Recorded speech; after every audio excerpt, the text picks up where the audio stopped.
Why I don't have to care if you were raped. Hey, it's Prince of Queens, back with a new computer, and I had a few days to contemplate what I wanted to make a new video about, and I decided on going back to my roots a bit, and basically raging about how annoying I find feminists. You see, there's this particular thing that happens with feminists when you argue with them on the internet that they have grown so accustomed to doing that it no longer has any sort of actual potency or argumentative vigor, but really is just a lazy and ineffective fallback option that they throw on the table like a get out of arguing free card. That is, when people are talking about what could be about basically anything at all regarding gender dynamics or discrimination, and the feminist decides to tell everybody on Facebook publicly in a comment thread that she has been raped in the past. Like as if everybody is supposed to stop the show, lick her boots, and then agree with everything she says from that point onward, even though one, we don't know if she's telling the truth, and two, we don't even know her. No, according to her, she can obviously trump every argument from male suicide to whether or not homosexual men really do constantly grope women by reminding us that she is a woman and that she was raped 15 years ago. And therefore, we all need to do the respectful thing and not upset her on the internet by talking about our unimportant dude problems. And here's the thing. This strategy of theirs, which I am not exaggerating when I say that I have seen well over 50 times over the past few years, often it tends to work at least a small amount, even on guys like myself, who wanted to talk about something like male suicide or the hostile environment for young men on college campuses, but it still works when they start pulling this little emotional manipulation I was raped tactic. You see, for a number of years, even though I usually tried my best to stay on topic, whenever a feminist would randomly bring up her own alleged rape, I would often find myself saying things like, I'm really sorry to hear that you were the victim of sexual violence on a university campus, and I wish that didn't happen. But young gay men at universities don't need to be told that they are committing sex crimes for playfully slapping their female best friend's ass when they were drunk at a party together.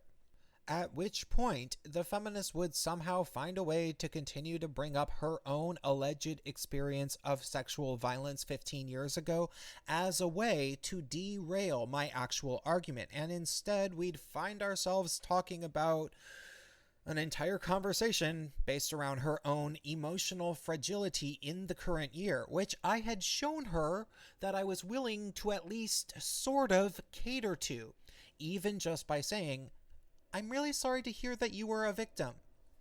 That being said, this crap happened to me so many dozens of times that it honestly got a bit old. And I lost patience. And then finally, I had a bit of a breakthrough when I was talking to a feminist on Facebook a few weeks ago. You see, a black male friend of mine who had been falsely accused of a sex crime posted a link to an article about a white woman that falsely accused 3 black men of rape but will face no time in prison. In response, a woman ended up posting that she was angered by the woman, not for potentially ruining the lives of innocent men, but because she felt it would make true victims less likely to be believed. Personally, though what she is saying is true in that the seeming growing frequency of women lying about rape will ultimately lead to a new era of sexism against women where nobody believes a single allegation against a man from a woman on account of the fact that so many women have been caught fabricating extremely serious allegations in recent years, I also found her posting pretty annoying. See, here she was, a white woman, looking at a story about a white woman falsely accusing black men, which was posted by a black man who had been falsely accused himself, and all she can do is think about herself and post about herself and how it might end up affecting her eventually. So I had to say something. I can't remember what I said exactly, but it was probably something like, "Oh yeah, forget about those men being falsely accused.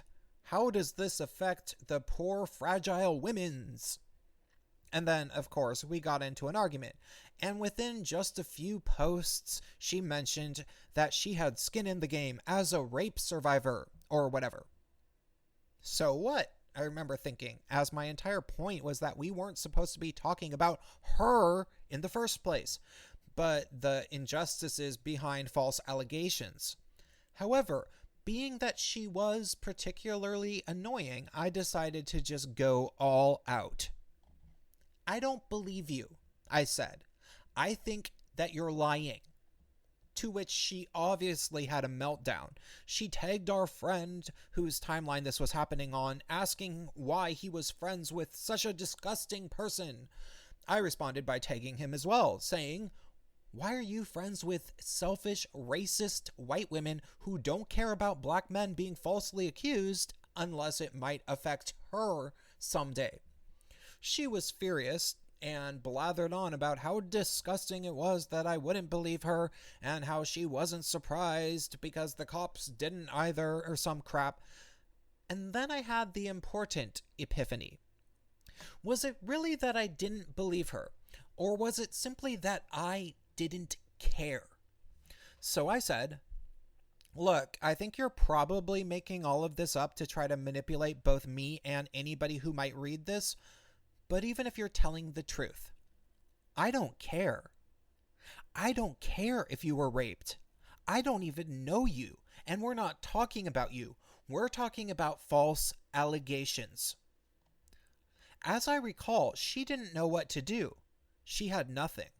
When I said that I didn't believe her, she could use that as a way to say that I was guilty of denying the reality of her rape, which, for all I know, really was something that happened, and maybe I was totally wrong. However, the one thing that nobody can argue with is how much I personally care about something. And truthfully, I simply don't have to care about every woman who tells me that she was raped on the internet. Especially ones that I don't know, and especially when she was the one that brought it up, to use as some sort of emotional leverage in a discussion in a way that may or may not have been completely relevant. Sorry, not sorry, Felicity, but I don't care if you were raped in the same exact way that I don't care that you didn't get a pony when you turned 8, and I don't care that you decided to start calling yourself non-binary when you turned 18. Thus, why on earth do you expect me to care that you're sitting behind Facebook trying to win an argument with strangers by claiming to have been raped now that you're 28? I don't have to care, as that is my right. The same way that I don't wake up every day crying about world hunger or missing all of the pets that I had when I was a kid that ended up dying eventually. I have learned to choose my battles in terms of giving a crap. And when it comes to feminists and their alleged rapes that they talk about all day on the internet, my compassion fatigue has reached the point of complete exhaustion, and my empathy for you has passed out entirely. So if you want me to start caring again, maybe learn to potentially start to care about male issues, and then we can talk. And for the rest of you, hit the bell button so you don't get unsubscribed from my channel, and so maybe you actually know when I upload videos. And if you like these, consider donating to me on PayPal or Patreon. Thanks.